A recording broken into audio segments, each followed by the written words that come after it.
Bem, gente, toda terça-feira a gente tem a participação da nossa nutricionista aqui da Assembleia Legislativa, Camila Caiado. Já está aqui com a gente, tudo bem, Camila? Tudo bem, Jordevar, bom dia e bom dia a todos vocês que estão aí em casa nos assistindo.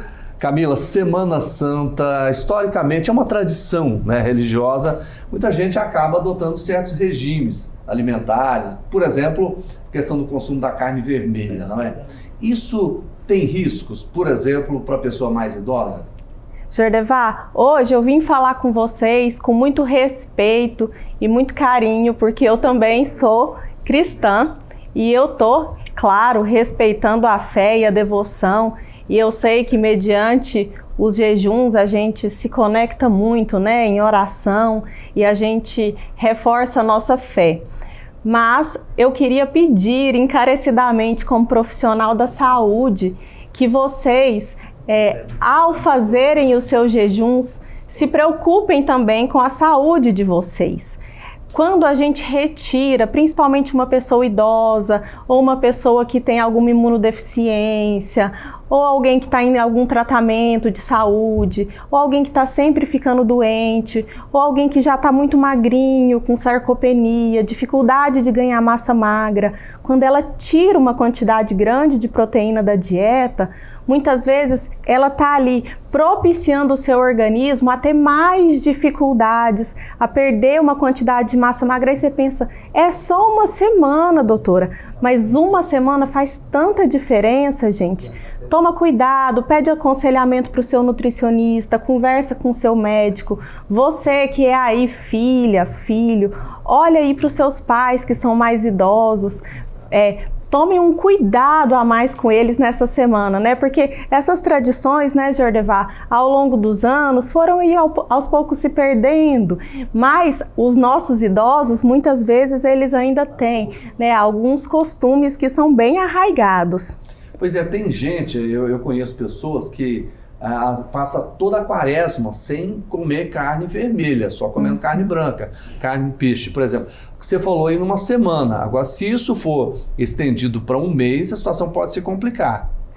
Exatamente. O que a gente tem, né, Jordevar, muitas vezes é que as pessoas às vezes têm dificuldade, o peixe aqui na nossa região, né, que nós estamos aqui no Centro-Oeste, muitas vezes o peixe é uma proteína um pouco mais cara, mais de difícil acesso, às vezes as pessoas ficam ali comendo ovos, não tem tanta quantidade. O ovo ele tem um pouco menos de concentração proteica em 100 gramas, né, que a gente faz muito essa continha na nutrição, do que a proteína animal que vem da carne, né, do peixe, do frango e da carne vermelha. Então, muitas vezes a pessoa está ali optando pelo ovo, muitas vezes não consegue trocar exatamente pelo peixe ou pelo frango, e aí ela faz ali durante 40 dias, o período da quaresma, essa substituição, e aí nesses 40 dias ela vai aos poucos perdendo a massa magra dela. Então, a gente tem que tomar um pouco de cuidado para a gente fazer substituições nesse período, aumentar o volume de leguminosas, aumentar. Então é muito importante, quando você for fazer esse tipo de jejum, sempre estar optando por colocar outras fontes proteicas na sua alimentação, né? Não deixar a desejar, para você não perder massa magra nesse processo, porque eu tenho certeza, né, de que Deus, como é muito grandioso e é amante de todos nós, seus filhos, o que Ele quer é que a gente se cuide, que a gente tenha autocuidado. Que a gente continue tendo a nossa fé, né? Isso é muito importante. Agora, Camila, eu queria até que você complementasse, você falou aqui, por exemplo, na substituição, não é isso? Agora, com relação à carne branca, por exemplo, a carne do peixe, a carne do frango, o que pode ser feito nesse caso? A gente pode substituir nas mesmas quantidades, né, a carne vermelha pela carne branca.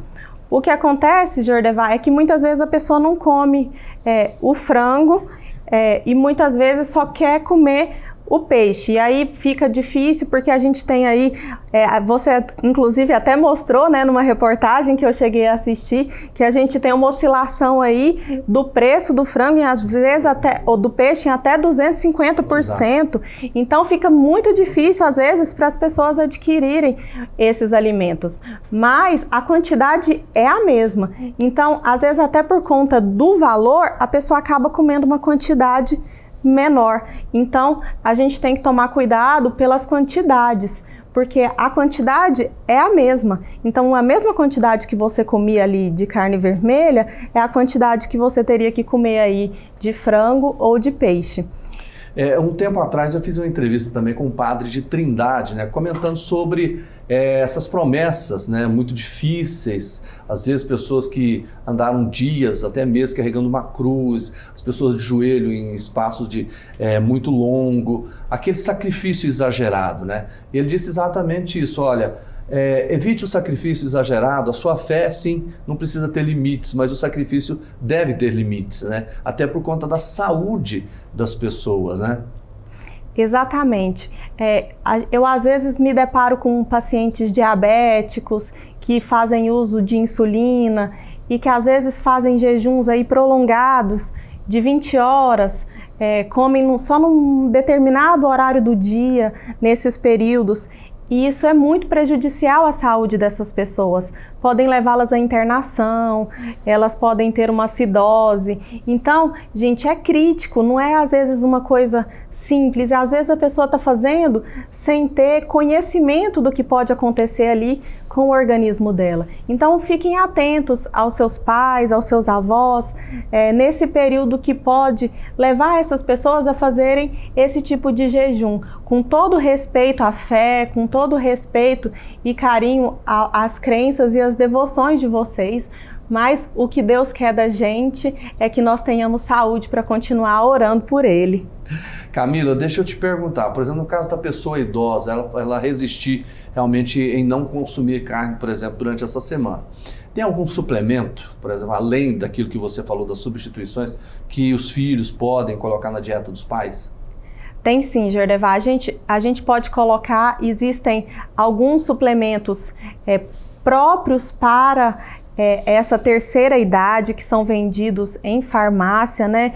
A gente não pode citar marcas, mas nas farmácias são muito fáceis de se encontrar esse tipo de suplementos. Muitas vezes eles são sem sabor, podem ser misturados em sopas, em sucos, em vitaminas, que podem ser oferecidos para essas pessoas. E eles têm boa quantidade de proteínas e um bom complemento que pode ser usado ali, às vezes 2 até 3 vezes durante o dia, para complementar as refeições dessa pessoa e não deixar que ela se enfraqueça nesse período. E é bom reforçar então, né? Principalmente quando a pessoa fala, não, esses dias não vou comer carne mesmo, né?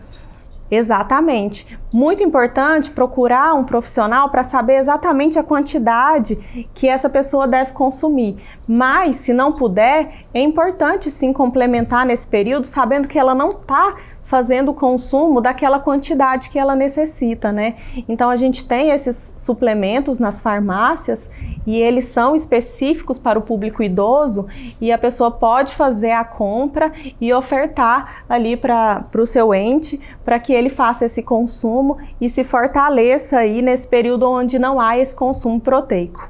Agora, Camila, vamos depois, sábado, aleluia, aí já passou aquele período que a pessoa não consome a carne vermelha. Como é que deve ser a alimentação pós esse período? Aí a gente tem que tomar cuidado para evitar os exageros, né, Jordeval? O que que a gente vê muito? As pessoas fazem bastante jejum, elas retêm bastante e aí de uma hora para outra elas acabam, como diz o outro, matando todas as vontades que foram ali suspensas durante o período da quaresma de uma vez só. Gente, calma, vai ter o resto do ano aí para poder matar as vontades, inclusive dos chocolates, dos ovos de Páscoa. É muito melhor você comer um pedacinho a cada dia do que comer o ovo de Páscoa todo inteiro no domingo. Inclusive, fica a dica aí, as crianças menores de 2 anos de idade não devem ganhar ovos de Páscoa, viu? Ah, também menos de 2 anos não, né? Menos de 2 anos não. E com moderação, né? E com moderação para todo mundo. Um pouquinho cada dia é bem melhor do que um tantão no domingo. E esse tantão no domingo aí, se a pessoa exagerar, o que isso pode provocar na vida dela?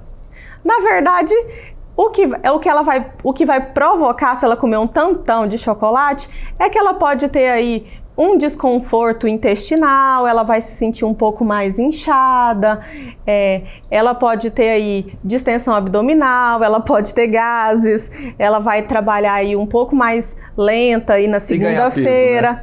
Ela pode ganhar um pouco de peso, mas na verdade, um dia só, Jordevá, dificilmente vai causar esse estrago todo. O organismo tende a fazer essa regulação se ela não continuar aí comendo ovos de Páscoa na terça, na quarta, na quinta. Vai ficar tudo bem se for um dia só.